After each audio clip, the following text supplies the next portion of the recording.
Once you open the Emory remote desktop, you will click on the CPN production icon.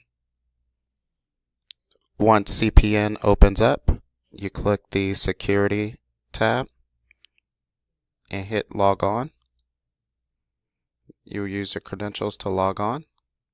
The Select a Patient box will open up and you can search for a patient by name or by the unit. The NICU, intermediate NICU, and nursery are available.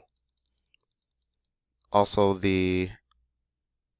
make sure you click on the baby units to get to the various nurseries. Do not click on the mother units to see where your patient is located, but click on the baby units and use the ICU and intermediate care nursery options. If you want to practice, you can use the test patient simply by typing in test and search. Select the test patient. And there are a variety of options on top. If you want to see the progress note from the neonatologist, click on the progress section. And for our notes, we will use the cardiology tab.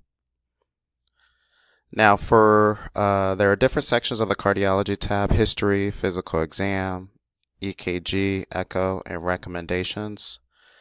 To start a new entry, you click the new entry button. But if you want to see prior consults, you can click on this tab and you'll get a drop down of prior notes. So hit new entry. This will stamp it by hitting OK.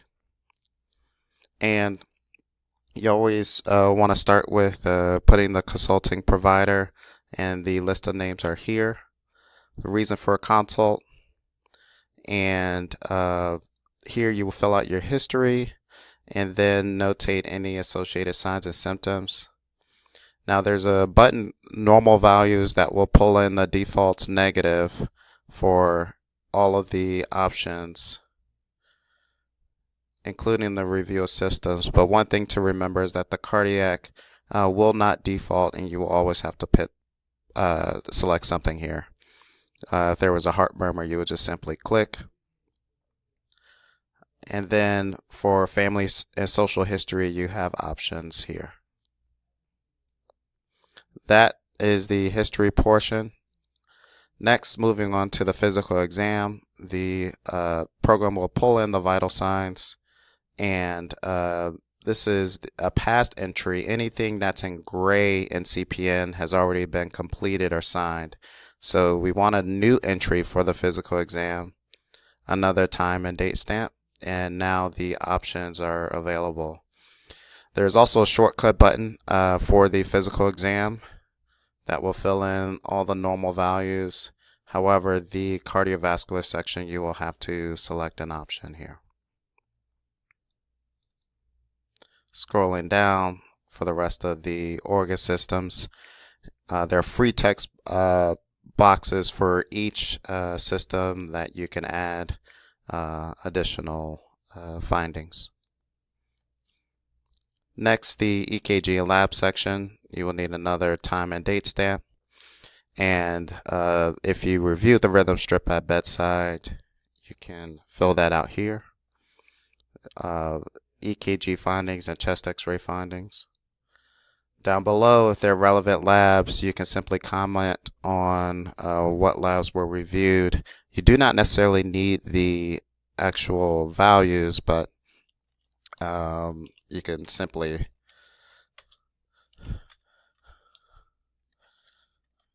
place a finding in. Next, the echo section, another time and date stamp. And for here, you have to place when the echo was ordered. There's a calendar button and then a drop down for the ordering provider. Reason for echo, there are some common reasons here, but you can also free text the reason as well. Next, you will select the date the echo was performed, and there's also a default for the normal echo values by clicking this button here. Moving through the sections, you can fill out the echo form. Now this is one area where you have to actually sign after you finish, so you can place your echo impressions. You can also free text some findings as well. But down here at the bottom, you have to remember this electronic signature, and this will bring up the option for your PIN number. This is one of the 2 areas in CPN where you have to sign. So at the end of the echo report, make sure you hit the electronic signature button to bring up the option to put in your PIN number. If you ever forget your PIN number, there are instructions on the City Call website on how to reset the PIN.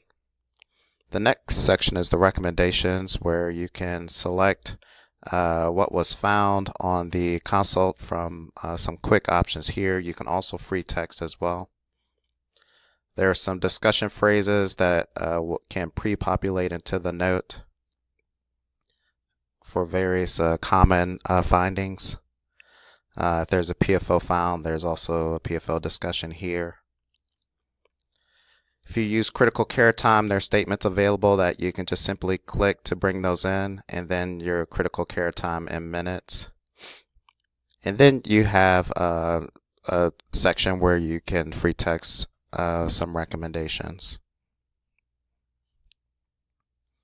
The follow-up is here, and then this is the second place when you're doing the note where you do an electronic signature. So both the echo and for the recommendations section, you need to use your electronic signature. You'll click this, and then it brings up a preview of the note, and you can look at the various pages of the note. Once you put in your pen, this will gray out, and that means it has been signed and completed. Unfortunately, once you sign it, you cannot make any edits, so be sure to check the information before you sign. The other thing with CPN, you can open any section. Say you make a new entry. This section will stay open for 24 hours, so you can see the consult, you can start this, do the echo, and come back, and you will still have the ability to fill in this form. So it will stay open until you sign it. And that concludes the tutorial.